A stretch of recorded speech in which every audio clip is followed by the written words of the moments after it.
Oi pessoal, tudo bem? Resolvi gravar esse vídeo para conversarmos um pouquinho sobre setembro, um mês dedicado à valorização à vida, à prevenção contra o suicídio, uma luta diária, mas que tem o seu mês dedicado para uma maior discussão sobre práticas de saúde mental, práticas de saúde, entendendo que o espectro de saúde ele engloba multifatores, não estamos falando só de saúde mental, só de saúde física, mas a saúde como um todo, como promoção de qualidade de vida. E eu acredito que seja muito importante hoje nós pensarmos um pouquinho sobre as taxas de suicídio que nós temos nas famílias que enfrentam diagnósticos de transtorno do neurodesenvolvimento, síndromes em geral, transtornos que acompanham desde o nascimento, síndromes raras, famílias que se desenvolveram dentro do diagnóstico. Por trás de toda a garra, de toda a reação de defesa, de todo o cuidado, de todo o amor, o cuidador ele enfrenta um cansaço extremo, um cansaço para além das horas da maternidade, da paternidade ou da função responsável ali existente. É o cansaço do estado de alerta, de pensar como vai ser o amanhã, de entender a sua rotina modificada e modificada num extremo que não existe prazo para aquela modificação ser alterada. Então, é muito importante nós discutirmos que existe uma taxa, e é uma taxa relativamente alta, sobre suicídio em cuidadores de pessoas com algum transtorno no neurodesenvolvimento, síndromes, entre outras. Continuamos a discussão pensando na solidão que existe na vida do cuidador. É um cuidado tão intenso, uma rotina tão intensa, que por mais que exista a rede de apoio, existe a solidão até na perca de papéis exercidos ali. Logo, eu, mulher, de repente me torno mãe. Sou mulher, sou mãe, trabalho, entre outras funções que eu posso exercer. De repente me vejo numa rotina que me reforça a um único papel e eu perco essa integridade de papéis que estão compondo o meu ser humano, a minha formação enquanto ser humano.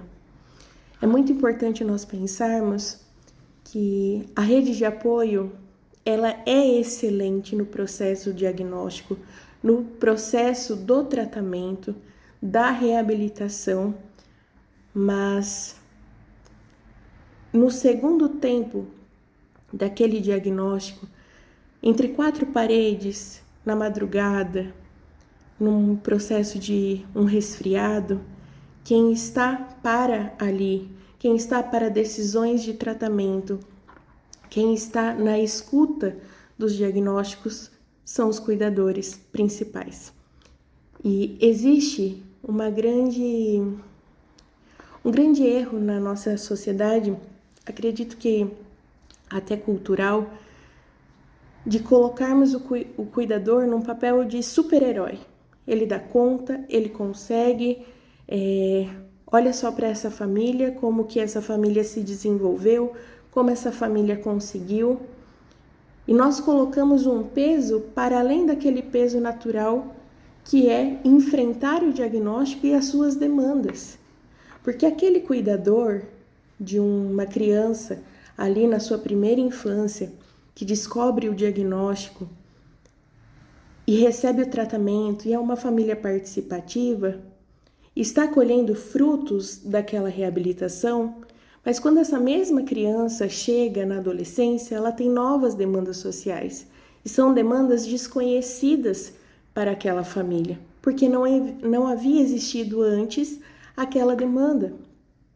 Uma vez que a demanda é desconhecida, nós entendemos que o processo de reabilitação tem como objetivo também a funcionalidade daquele indivíduo para que ele tenha qualidade de vida. Mas diante de demandas sociais, independe de você ter diagnóstico ou não, é uma novidade para o seu corpo, é uma novidade para a sua mente, é uma novidade para a sua socialização, entre tantos aspectos do nosso desenvolvimento.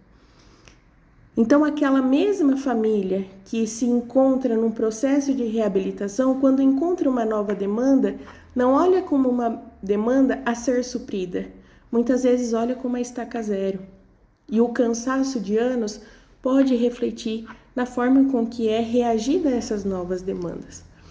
Então, é muito importante nós pensarmos que a saúde do cuidador também faz parte do tratamento, do processo de reabilitação daquela criança e daquele adolescente que está em tratamento.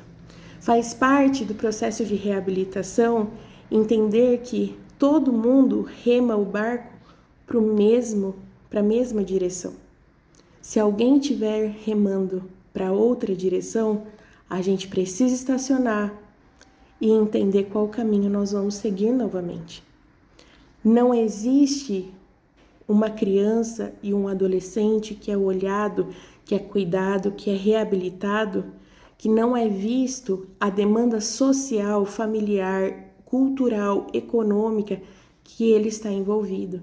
E isso diz respeito ao cuidador, a cuidadora responsável, a rede de apoio que faz parte, a rede de apoio da sala de espera.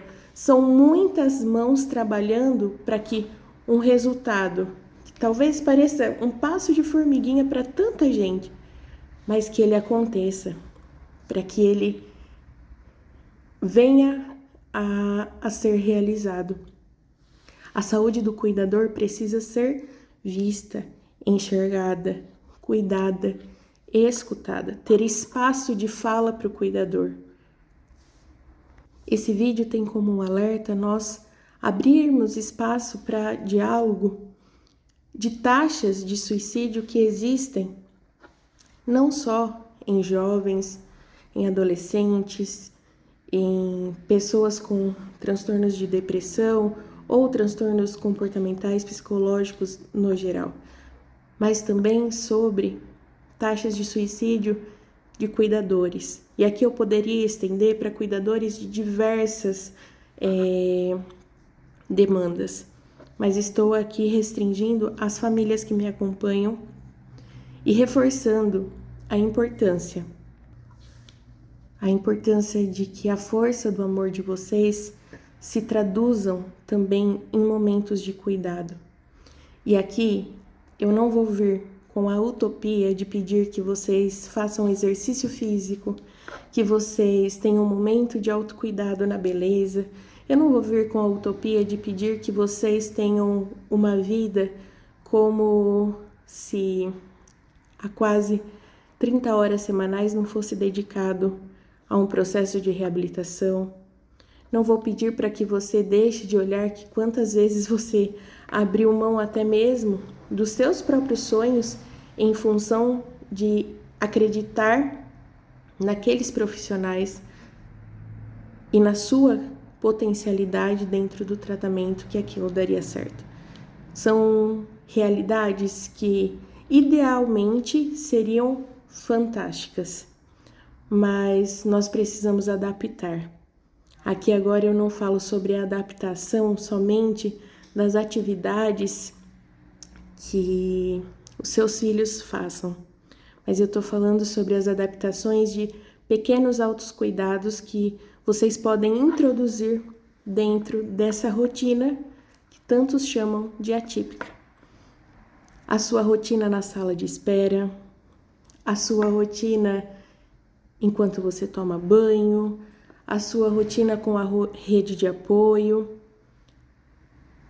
O seu autocuidado é importante, mas que os profissionais que acompanham o seu filho, a tua filha, também sejam rede de apoio, que você tenha espaço de fala, que você tenha espaço de perguntas, que você tenha espaço para ser encaminhado a profissionais que te acolham a sua dor, acolham essa novidade que é para você receber um diagnóstico. Falar sobre dor não é um sinal de fraqueza, muito pelo contrário. Precisa ser muito corajoso para colocar para fora aquilo que tantas vezes você ressente e remói por toda a vida. Falar sobre nossas fraquezas nos torna mais fortes, pelo contrário. Falar sobre as nossas fraquezas humanas nos tornam humanos. E se você estiver dentro de um processo de cuidar de alguém e se sinta nesse lugar que eu comentei de não existir alguém que te olhe, alguém que te escute, alguém que entenda o seu lado, procure ajuda. Não tenta resolver sozinho. Mesmo que você foi extremamente reforçado a vida inteira a ser hiperresponsável, a essa responsabilidade de que tudo você dá conta. A gente não consegue dar conta de tudo.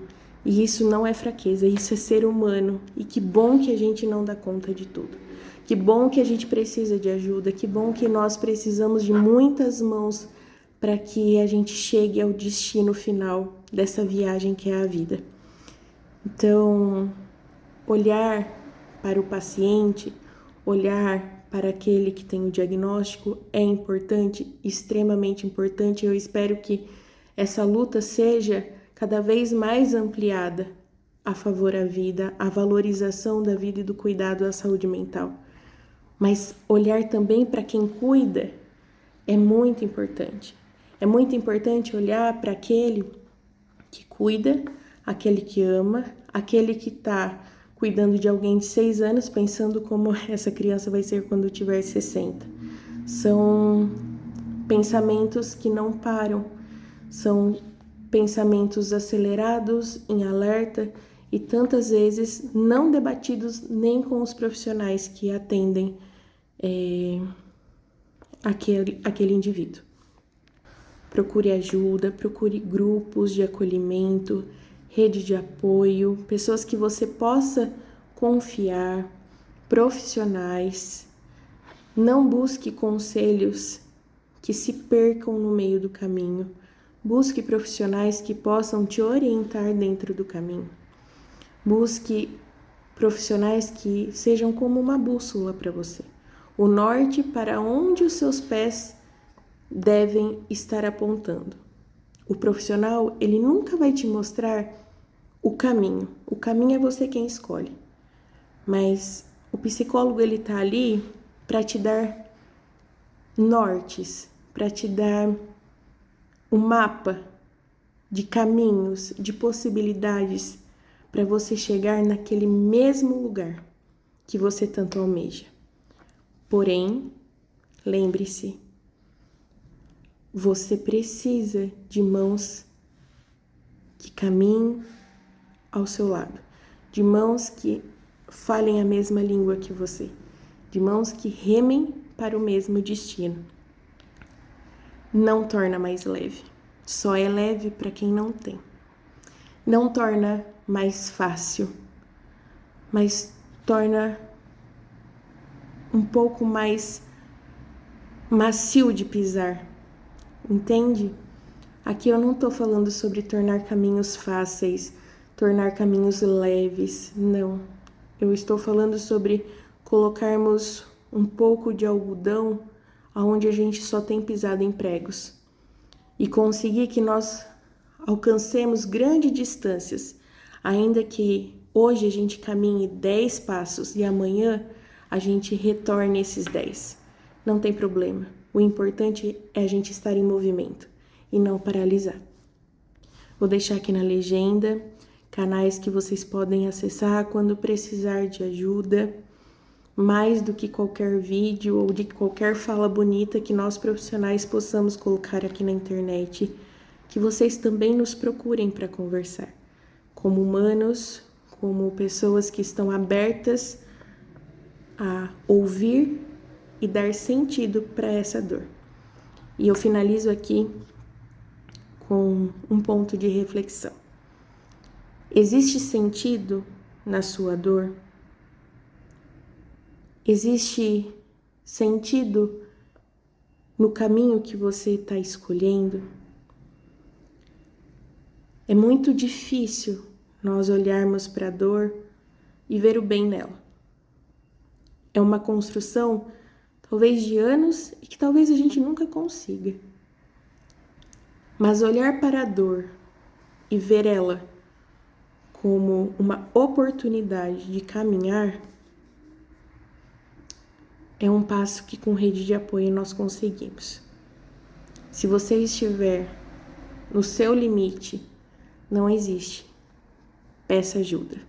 Se você não estiver no seu limite e você identifique que aquela situação está fora da sua normalidade de saúde, dentro dos padrões esperados que você já se autoconhece, procure ajuda. Se você não tem nada, não sente nada em específico ou necessidade de se autoconhecer, dê uma chance para olhar para si e conseguir traduzir entre linhas a vida que você está escrevendo. Fica aqui todo o meu apoio, um espaço aberto para reflexão, para nós podermos conversar mais um pouco sobre isso.